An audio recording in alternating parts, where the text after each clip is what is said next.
मासिक धर्म पीरियड्स गोलियां खा के शरीर पर अत्याचार न करें। सुमन की नई नई शादी हुई। बहुत सपने थे उसके, जैसे हर लड़की के होते हैं। शादी को लेकर, अपने जीवन साथी को लेकर, जीवन की नई शुरुआत को लेकर। पहली बार वो अपने ससुराल आई। सुमन एक पढ़ी लिखी और खूबसूरत, आज के ख्यालों वाली लड़की थी। दोनों की जोड़ी ऐसी कि किसी की नज़र न लगे। लड़का हरियाणा में एक आईटी कंपनी में ऊंची पोस्ट पर था। सुमन की सास ससुर भी पहले सरकारी नौकरी में कार्यरत थे, पर अब रिटायर हो चुके थे।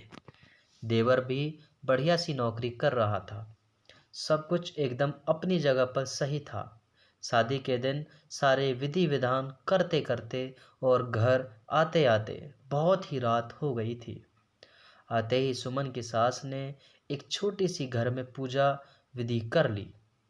सुमन की बहन राधा ने सास को समझाने की बहुत कोशिश की कि सब बहुत थक गए हैं और बाकी की विधि दूसरे दिन कर लेंगे, पर वो सुनने के लिए तैयार ही नहीं थी। दूसरे दिन घर की भी रस्में निभाई गईं। 2-3 दिन बाद सुमन को रसोई की पूजा करवाई गई और उसने पहली रसोई में हलवा बनाया, जो सबको बहुत पसंद आया। ससुर जी ने अपनी बहू को शगुन के तौर पर 1100 रुपये दिए और खूब आशीर्वाद देकर कहा कि ऐसे ही इस घर की अन्नपूर्ण बनना। सास ने सुमन को कमरे में बुलाया और कहा कि परसों मैंने तुम दोनों के वैवाहिक जीवन, सुख शांति, नवग्रह शांति आदि के लिए पूजा रखी है। सुबह अंधेरे ही उठ जाना, बाल धो के अच्छे से, नई कोरी साड़ी पहन लेना। सुमन सब कुछ बड़े ही गौर से सुन रही थी। अचानक सास ने पूछा, अच्छा, तुम्हारी तारीख कब की है? मासिक धर्म की। कहीं ऐसा ना हो कि मैं इतनी तैयारी करूं और तुम सब पर पानी फेर दो। सुमन को यह सुनकर थोड़ा अजीब लगा, पर ज़्यादा ध्यान नहीं दिया। वह बोली, नहीं माँ जी, अभी 5-6 दिन है तारीख को, कोई गड़बड़ नहीं होगी। हाँ, पर शादी की दौड़ भाग में कुछ कह भी नहीं सकती। सास बोली, तो एक काम कर ले, गोलियां खा लेना, ताकि पूजा में कोई विघ्न न आए। सुमन सर हिलाकर अपने कमरे में चली गई। पूजा विधि सब ठीक से हो गई। सभी रिश्तेदार अपने अपने घर लौट गए। सुमित की भी छुट्टियां खत्म होने वाली ही थी। वो कमरे में आई और सुमित ने सुमन को जोर से अपनी तरफ खींचा। वो उसके करीब आने की कोशिश कर रहा था। उतने में सुमन बोली, सुमित, मुझे तुमसे कुछ बात करनी है। पर सुमित कहाँ सुनने को तैयार। सुमन ने कहा, सुमित प्लीज़, बात ज़रूरी है आज माँ जी। इतना सुनते ही सुमित सुमन की तरफ देख कर बोला, क्या हुआ, कुछ कहा क्या माँ ने? सुमन बोली, माँ जी ने कहा है कि अभी घर में मंगलमय वातावरण है, इसलिए अभी ऐसा कुछ भी मत करना। चाहो तो मैं तुम्हें बाद में खुद टिकट निकाल कर दूंगी, तब खूब घूम लेना मन भर के। सुमित, तुम्हें नहीं लगता यह सब थोड़ा अजीब है? उतने में सुमित ने कहा, सुमन, माँ थोड़े से पुराने विचारों की है। वह बाहर से जितनी कड़क स्वभाव की दिखाई पड़ती है, अंदर से उतनी नरम है। तुम कभी भी उन्हें किसी चीज़ के लिए मना मत करना, क्योंकि यही छोटी छोटी चीज़ हैं, दिल में घर कर जाती हैं और आगे कितना कुछ भी कर लो, फिर दिमाग से जाती नहीं। मैंने माँ को कभी किसी बात के लिए मना नहीं किया, और ये सिर्फ 4-5 महीने की बात है।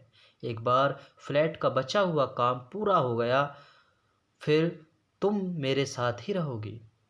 फिर तुम्हें जैसे रहना वैसे रहना, मेरी तरफ से कोई बंधन नहीं रहेगा। उसे सुमित की सारी बातें समझ आ गईं और उसकी मम्मी ने यही समझाया था कि शुरुआत के कुछ दिन ससुराल वाले बोलें वैसा ही करना, चाहे तुम्हारी इच्छा हो या ना हो। अगर तुम्हें सभी के दिलों में अपनी जगह बनानी है तो जैसा बोले वैसा करना। 5-6 दिन बाद सुमित चला गया। सब कुछ एकदम बढ़िया चल रहा था। तभी सुमन को मासिक धर्म पीरियड्स आ जाते हैं। अब तो उसकी सास उससे बात करना तो दूर, उससे उसकी तरफ देखने तक को तैयार नहीं थी।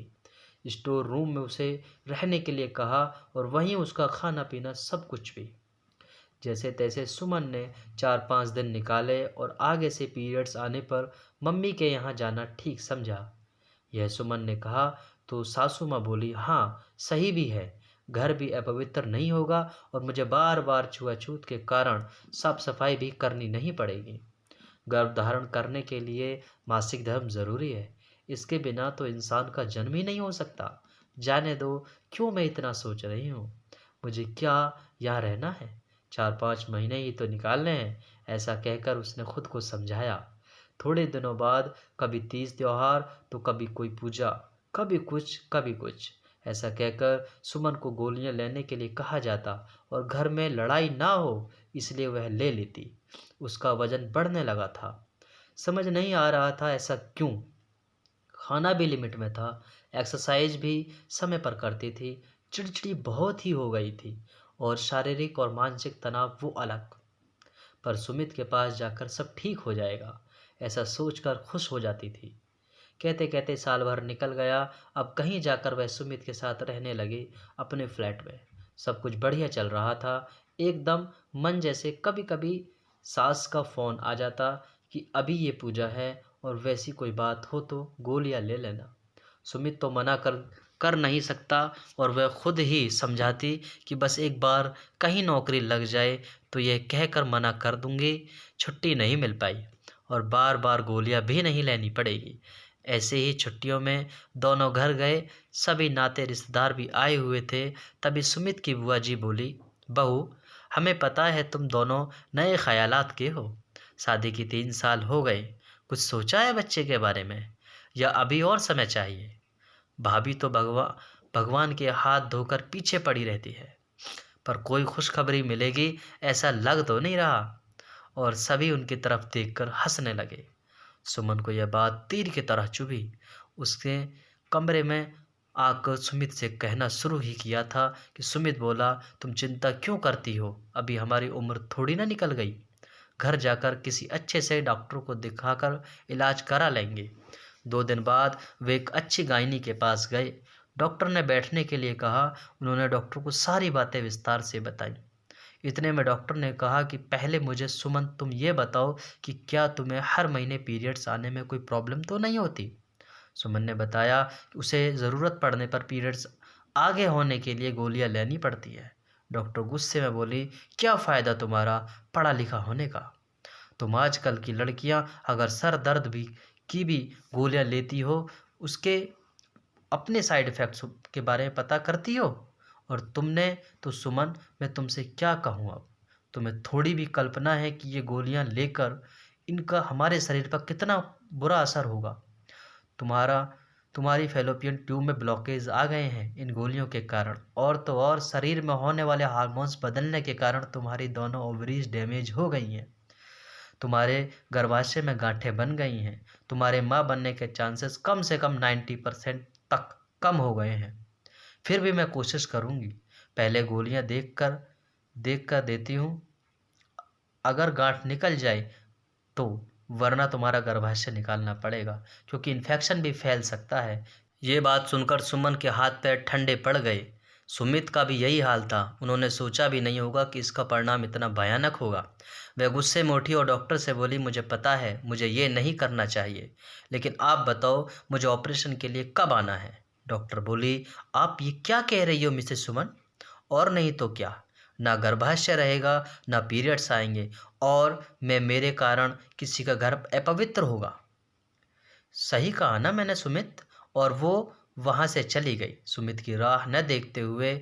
सुमित के पास इसका कोई जवाब नहीं था। आज हम 21वीं सदी में जी रहे हैं। छुआछूत, अपवित्रता, ये सब बातें पहले हुआ करती थी और औरतों का अलग बैठना, उसके पीछे भी अनेक कारण थे। पर सिर्फ घर अपवित्र हो जाएगा या पूजा विधि रह जाएगी, इसके लिए पीरियड्स नए आने के लिए गोलियां लेना, ये अपने शरीर पर एक प्रकार से अत्याचार ही है।